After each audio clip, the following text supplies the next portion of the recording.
अपने channel sscupscpdf.com पे।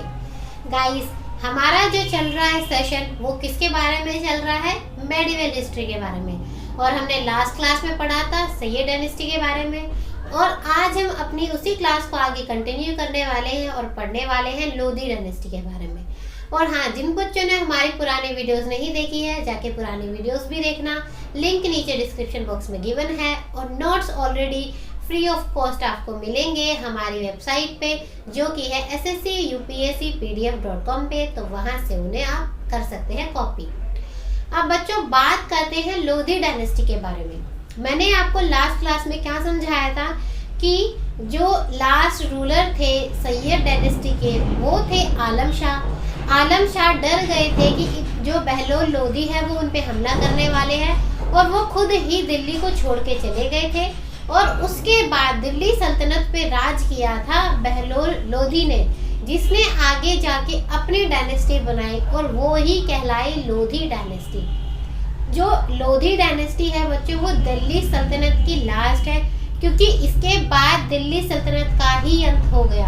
हम ये भी पढ़ेंगे आगे कि ऐसा क्या हुआ कि यहाँ पे दिल्ली सल्तनत खत्म हो गई।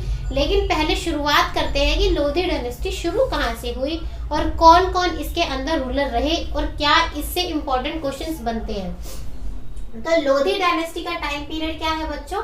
1451 से लेके 1526 तक जो है लोधी डायनेस्टी का राज रहा, यानी इसके रूलर इंडिया पे जो है रूल करते रहे।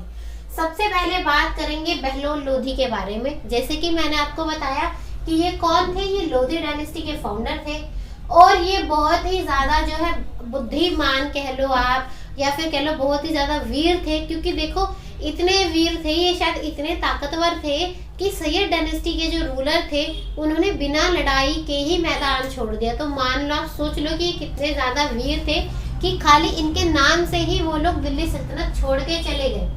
इनकी सबसे अच्छी खास बात थी कि ये बहुत ज्यादा ग्राउंडेड थे नोबल्स के साथ, यानी जो इनकी टीम थी, जो इनके सभा में लोग बैठते थे या फिर जो प्रजा थी, वो उनके साथ बहुत ज्यादा अच्छे से बिहेव करते थे, और ये उनको फ्रेंड्स मानते थे। एक तरीके से जैसे दोस्त होते हैं ना, तो वो उनको दोस्तों के तरह ट्रीट करते थे। और बदले में जो इनकी प्रजा थी और जो इनके सभा के लोग थे, वो भी इनकी बहुत ज्यादा रिस्पेक्ट करते थे, क्योंकि ये बहुत ज्यादा इज्जत देते थे सबको। इन्होंने जो है दिल्ली सल्तनत को थोड़ा आगे बढ़ाया, क्योंकि जैसे मैंने आपको बोला, सैयद डायनेस्टी ने तो दिल्ली सल्तनत को बहुत छोटा सा बना दिया था, मतलब सिर्फ 100-150 किलोमीटर तक ही राज करते थे। लेकिन इन्होंने अपना राज दिल्ली से बाहर फैलाने की कोशिश की, और कहाँ तक कामयाब रहे हैं बच्चों? दिल्ली के आगे ग्वालियर, फिर जौनपुर और उत्तर प्रदेश, यहाँ तक ये लोग राज करने में कामयाब रहे। यहाँ तक इन लोगों ने जीत हासिल कर ली थी। इसके बाद 1489 में इनकी भी मृत्यु हो गई, और फिर इसके बाद गद्दी किसने संभाली? गद्दी संभाली निजाम खान ने। ये निजाम खान ही आगे जाके कहलाए सिकंदर लोधी। जो बच्चों सिकंदर लोधी है, वो दिल्ली सल्तनत के जितने भी बड़े बड़े राजा, जितने भी ग्रेट रूलर्स रहे, ये उनमें से एक थे, क्योंकि ये बहुत ज्यादा ताकतवर, बुद्धिमान थे, और ये जो है अपनी प्रजा के बारे में सोचते थे। लेकिन किसके बारे में? स्पेशली मुस्लिम प्रजा के बारे में सोचते थे। आगे जाके मैं आपको इसके बारे में भी बताऊंगी जब इसके बारे में पढ़ेंगे। तो जैसे मैंने आपको बताया कि ये बहुत ग्रेटेस्ट रूलर थे, पूरी दिल्ली सल्तनत के जितने भी रूलर रहे, तो ये one of the greatest ruler थे दिल्ली सल्तनत के।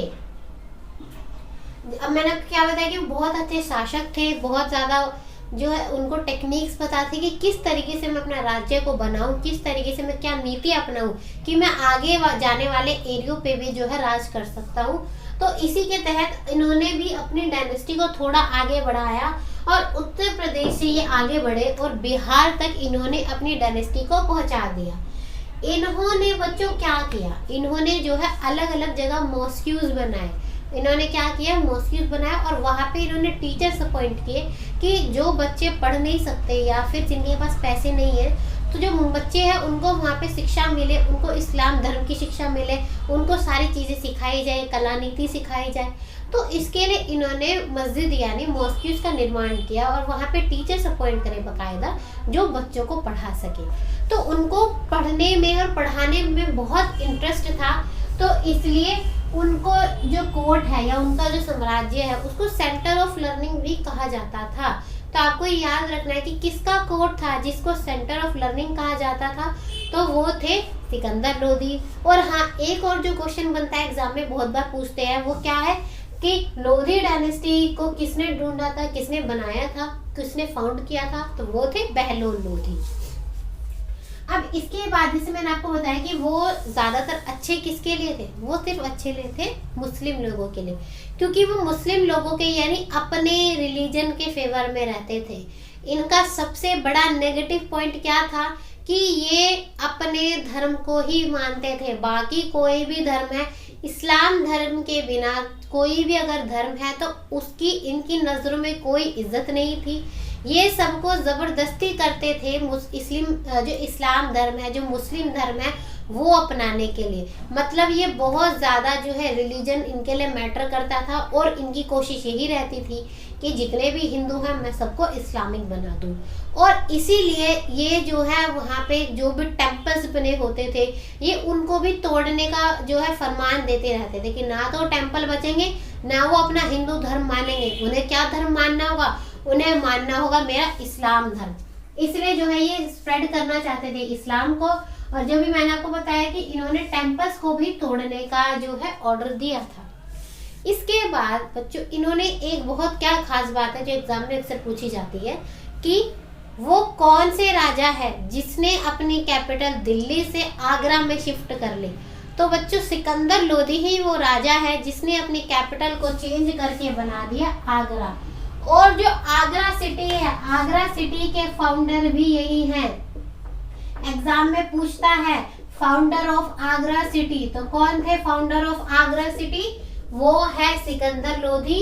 उन्होंने आगरा की स्थापना करी और उसके बाद उन्होंने आगरा को ही अपना कैपिटल बना लिया। उन्हें जो है पोएम्स लिखने का, कविता लिखने का भी बहुत शौक था और जो उनका पेन नेम है वो था गुलरुखी। अच्छा बच्चों, पेन नेम क्या होता है जिन्हें नहीं पता कि लोगों का क्या होता है, जो कविता लिखते हैं जो कविता के नीचे नाम छपता है उनका वो अलग होता है और असली नाम उनका अलग होता है। तो जिस नाम के द्वारा वो फेमस होते हैं कविता लिखने के लिए या कोई भी नाटक लिखने के लिए उसको बोलते हैं पेन नेम। यानी कि पोएम या कविता लिखने के लिए वो कौन से नाम से लिखते थे वो कहलाता था पेन नेम और इनका पेन नेम था गुलरुखी। फिर इसके बाद इनकी भी नवंबर 1517 में मृत्यु हो गई और फिर इसके बाद आए नेक्स्ट रूलर, वो थे इब्राहिम लोधी। इब्राहिम लोधी बहुत ही कमज़ोर शासक थे क्योंकि ये ही लोधी डायनेस्टी के आखिरी रूलर थे जिनके बाद लोधी डायनेस्टी का पतन हो गया, यानी कि पूरी की पूरी उसके बाद दिल्ली सल्तनत ही खत्म हो गई। ये बहुत वीक रूलर थे, लेकिन देखो कमज़ोर तो थे ये, कुछ इनके बस की नहीं था। मतलब कह सकते थे कि कहीं इन्होंने साम्राज्य ज़्यादा फैलाने की कोशिश नहीं की, लेकिन बहुत ज़्यादा रूथलेस भी थे ये। अब ये क्यों रूथलेस थे, ये अपने आप को हमेशा दूसरे से पावरफुल मानते थे। ये सोचते थे कि भाई जो मैं बोल रहा हूँ वो ही ठीक है, तुम जो बोल रहे हो वो गलत है। तो हमेशा जो है इसलिए जो लोग थे वो हमेशा इनके अगेंस्ट में भी रहते थे। अब ये किन के बेटे थे, ये सिकंदर लोधी के बेटे थे। ये मैंने आपको बताया बहुत वीक किंग थे और रूथलेस थे और इनकी मृत्यु हुई बैटल ऑफ पानीपत में। लोधी डायनेस्टी से सबसे ज्यादा इम्पोर्टेंट जो क्वेश्चन बनता है वो बनता है बैटल ऑफ पानीपत, क्योंकि यही वो बैटल है जिसने दिल्ली सल्तनत का अंत करवाया और शुरू हुआ यहाँ पे मुगल पीरियड, यानी मुगल काल जहाँ से शुरू होता है और दिल्ली सल्तनत जहाँ खत्म होती है उसके पीछे सिर्फ और सिर्फ एक चीज है, वो क्या है, battle of Panipat first. Battle of Panipat first की अगर बच्चों बात करें तो ये हुई थी 21 अप्रैल 1526 में। कब हुई थी ये, 21 अप्रैल 1526 में। और पानीपत जगह कहाँ पे है बच्चों, हरियाणा में है, यानी हरियाणा में ये बैटल हुई थी। अब किनके बीच हुई थी ये बैटल, ये बैटल हुई थी एक तरफ थे इब्राहिम लोधी और दूसरी तरफ थे बहुत महान शासक बाबर, दौलत लोधी, राणा संगा और मोहम्मद लोधी। अब जो ये तीन लोग थे, दौलत लोधी, राणा संगा और मोहम्मद लोधी, इन्होंने एक तरीके से टीम बनाई और ये गए बाबर के पास कि हम चाहते हैं कि आप इब्राहिम लोदी को चैलेंज करो और आप आगे जाके दिल्ली सल्तनत पे राज करो, मतलब वहां की दिल्ली की गद्दी आप संभालो। तो बाबर एग्री हुए और इन चारों ने एक टीम बना ली और इन्होंने जो है फाइट करी, बैटल करा अगेंस्ट इब्राहिम लोदी। और इस बैटल में इब्राहिम लोदी की बहुत बुरी हार हुई और जीते इसमें बाबर। अब बाबर कौन है बच्चों?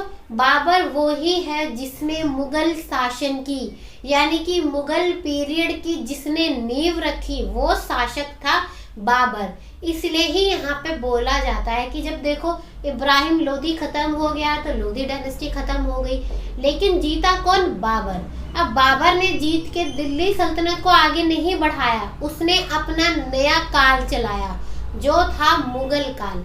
इसलिए ये बहुत बड़ा टर्निंग पॉइंट है दिल्ली सल्तनत के अंदर। क्वेश्चन बनता है बहुत बार कि बाबर ने किसके अगेंस्ट लड़ाई करी थी? तो किसके अगेंस्ट लड़ाई करी थी बच्चों? सिकंदर लोधी के साथ। और क्वेश्चन क्या बनेगा आपको कि बैटल ऑफ पानीपत कब हुआ था? तो बैटल ऑफ पानीपत फर्स्ट हुआ था 21 अप्रैल 1526 में। तीसरा क्वेश्चन क्या बनता है? देखो बहुत जरूरी क्वेश्चन बनते हैं इससे। तीसरा क्वेश्चन बनता है कि बाबर की और इब्राहिम लोधी की लड़ाई में कौन जीता था? तो जीता था बाबर। ठीक है, अब चौथा क्वेश्चन क्या बनता है जरूरी? चौथा क्वेश्चन बनता है कि जो मुगल पीरियड है उसकी शुरुआत कौन से बैटल से हुई? तो मुगल पीरियड की शुरुआत हुई थी बैटल ऑफ पानीपत फर्स्ट से, क्योंकि इसमें हुआ दिल्ली सल्तनत का खत्म हुआ पीरियड और शुरू हुआ मुगल काल। अब हमने एक तरीके से पढ़ लिया इसके बारे में ब्रीफ। अब बच्चों ऐसी क्या खास बात थी कि बाबर जीत गए और मुगल पीरियड आ गया और दिल्ली सल्तनत खत्म हो गया? क्या ऐसा खास किया था बाबर ने? बाबर बच्चों बहुत ही ज्यादा होनहार राजा थे, बहुत ही अच्छे शासक थे जो बहुत बुद्धिमान थे। मतलब कहीं भी अगर युद्ध होता था तो वो पहले जाके सारे जहाँ पे युद्ध होनी है तो उसका निरीक्षण करते थे, यानी सर्वे करते थे। मान लो जैसे क्रिकेट मैच होना है तो एक दिन पहले जाके पिच चेक करते हैं ना, भाई पिच प्रॉपर है, ढंग से बॉल टप्पा खाएगी नहीं खाएगी, ढंग से सब जो है हो पाएगा नहीं हो पाएगा। तो इस तरीके से जो बाबर थे वो भी युद्ध से पहले हर जगह का निरीक्षण करते थे। यहाँ पे मेरे हाथी खड़े होंगे, यहाँ घोड़े खड़े होंगे, ऐसे गोल चक्कर बनाएगी सेना, मैं यहाँ पे खड़ा होऊंगा, 2 लोग पीछे से आएंगे। तो मतलब पूरी की पूरी रणनीति वो पहले ही तैयार कर लेते थे कि किस तरीके से क्या स्टेप उठाना है। सबसे पहली खास बात इनकी ये थी। दूसरी खास बात क्या थी कि बाबर ने बहुत मॉडर्न टेक्निक्स का यूज किया था लड़ाई में, जिन टेक्निक्स का यूज आज तक बैटल लड़ने में यूज नहीं हुआ था। अब वो चीजें क्या थी? बाबर ने गन पाउडर का यूज किया और बाबर ने तोप का यूज किया। तोप को क्या बोलते हैं? Field artillery. ये क्या होती है बेटा? तोप है ना, तोप देखिए, उसी को बोलते हैं फील्ड आर्टिलरी। तो बाबर ही वो शासक थे जिसने सबसे पहले फील्ड आर्टिलरी और गन पाउडर का यूज किया था। तो जो बच्चों ये 2 रीजन है सबसे बड़े कि जिसने बैटल ऑफ पानीपत जो है बाबर को जिताया, क्योंकि इब्राहिम लोधी की जो सेना है वो 10 गुना थी बाबर की सेना से। अब देखो इब्राहिम लोधी के पास इतनी बड़ी सेना होने के बावजूद भी जीता कौन? किसकी जीत हुई? जीत हुई बाबर की, क्योंकि उन्होंने बुद्धि का इस्तेमाल किया। कहते हैं ना, बुद्धि से किया हुआ काम कभी भी हारा नहीं जाता। तो आपको यहाँ पे क्या याद रखना है कि कौन से ऐसे रूलर थे जिसने सबसे पहले फील्ड आर्टिलरी का यूज किया? तो वो थे हमारे बाबर। यहाँ से बच्चों खत्म होती है स्टोरी हमारी दिल्ली सुल्तनत की और यहीं से शुरुआत होती है मुगल काल की। बहुत इंटरेस्टिंग टॉपिक है, पढ़ेंगे अकबर के बारे में, सलीम के बारे में, बाबर के बारे में, सबके बारे में अच्छे से पढ़ेंगे। बहुत इंटरेस्टिंग तरीके से सारी स्टोरीज आपको बताई जाएंगी, हर एक पॉइंट आपको अच्छे से समझाया जाएगा और क्वेश्चन जितने भी बनते हैं सब आपको बताए जाएंगे। तो आज हमने क्या पढ़ा बच्चों? लोधी डायनेस्टी के बारे में, उसमें कौन से रूलर हुए और कैसे बैटल ऑफ पानीपत तक आके दिल्ली सल्तनत का अंत हो गया। अब अपनी जो आगे आने वाले सेशन है उसमें हम शुरू करेंगे मुगल काल के बारे में और उनके जितने भी रूलर्स हुए 1 बाय 1 उनके बारे में पढ़ेंगे। किसी को भी बच्चों अगर कोई भी कंफ्यूजन है, कोई भी डाउट है माइंड में, कोई पॉइंट है या कुछ ऐसा है जो आपको समझ नहीं आया, तो कमेंट बॉक्स में ज़रूर कमेंट करना। हम आपके कमेंट का रिप्लाई ज़रूर करेंगे और आपकी जो भी क्वेरी है उसको सॉल्व करेंगे। तब तक के लिए वीडियो को देखो, चाहे बार बार देखो, जब तक समझ ना आ जाए, एक एक पॉइंट जब तक क्लियर ना हो जाए किसी टॉपिक का, उस टॉपिक के पीछे लगे रहो। क्योंकि जिस दिन टॉपिक एक बार में क्लियर हो गया ना सारा, समझ लेना एग्जाम में कोई भी क्वेश्चन आएगा फटाक से कर दोगे। ये मेरी टेक्निक है, याद रखना जरूर। जितनी बार चीज को करोगे उतनी ज्यादा अच्छी वो पक्की होती जाएगी आपकी। चलो बच्चों, अब मिलेंगे नेक्स्ट वीडियो में, नेक्स्ट क्लास में, जिसमें हम स्टार्ट करेंगे मुगल काल के बारे में। तब तक के लिए वीडियो को लाइक करें, शेयर करें और सब्सक्राइब करें चैनल को। और goodbye and thank you.